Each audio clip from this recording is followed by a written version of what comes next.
बड़ी खबर है सोर्सेस के हवाले से। चिराग पासवान कर सकते हैं बीजेपी आला कमान से बात। आज देर रात या फिर कल ये बातचीत हो सकती है। और दिल्ली में गृह मंत्री अमित शाह से तो उन्होंने मुलाकात की थी, अब जेपी नड्डा से फोन पर या फिर मिलकर बात करेंगे। हालांकि उस दौरान जेपी नड्डा भी मौजूद रहे थे, आपने तस्वीरें देखी। और उसके बाद रामविलास पासवान की एक प्रतिक्रिया जिसमें वो एक कॉमन मिनिमम प्रोग्राम बने ये चाहते हैं और उस सीएमपी पर आगे बढ़ा जाए, यानी जो एनडीए है उसके जो घटक दल हैं उसमें एलजेपी इंपॉर्टेंट है। और ऐसे में चिराग पासवान बीजेपी आला कमान से बात कर सकते हैं, चाहते हैं कॉमन मिनिमम प्रोग्राम बने। आज देर रात या फिर कल कर सकते हैं बात। केशव इस पर और ज्यादा जानकारी के साथ इस वक्त जुड़ चुके हैं। केशव, कॉमन मिनिमम प्रोग्राम, लेकिन उस बैठक में मैंने देखा अमित शाह के साथ जेपी नड्डा भी मौजूद थे, फिर अलग से जेपी नड्डा से फोन या फिर मुलाकात करके बात करने की संभावना पैदा क्यों हुई?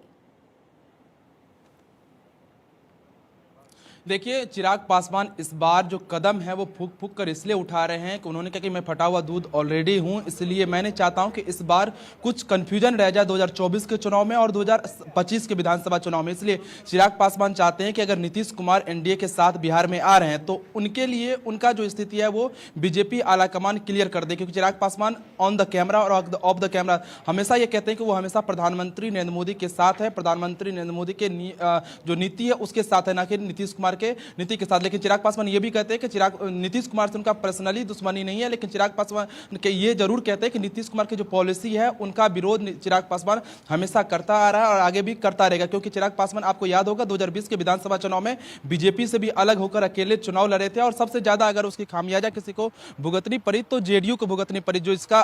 On the camera Nitish Kumar अक्सर कहते रहते हैं कि चिराग पासवान का इस्तेमाल बीजेपी ने मेरे खिलाफ किया बिहार विधानसभा चुनाव में, इसीलिए चिराग पासवान इस बार चाहते हैं कि जिस तरह से 2020 के बिहार विधानसभा चुनाव में बिहारी फर्स्ट को लेकर वो जनता के बीच में गए थे, इस बार भी उस प्रोग्राम बात बोली। केशव, ये बात तो तय है कि चिराग पासवान के साथ जो कुछ भी पिछले वक्त में हुआ है उनके लिए ये बहुत जरूरी है, क्योंकि ये उनका राजनीतिक भविष्य और उनका करियर 2024 के चुनाव में और उनकी पोजीशनिंग को लेकर, क्या वो सेंट्रल में आएंगे, जाहिर है कि उनकी पूरी जद्दोजहद इस बात को लेकर है। लेकिन जब वो अमित शाह से मिले तो अमित शाह ने ये तो उनको आश्वस्त किया ही होगा कि आपके हितों की रक्षा की जाएगी, इसमें कोई इफ एंड बट नहीं होने वाला है।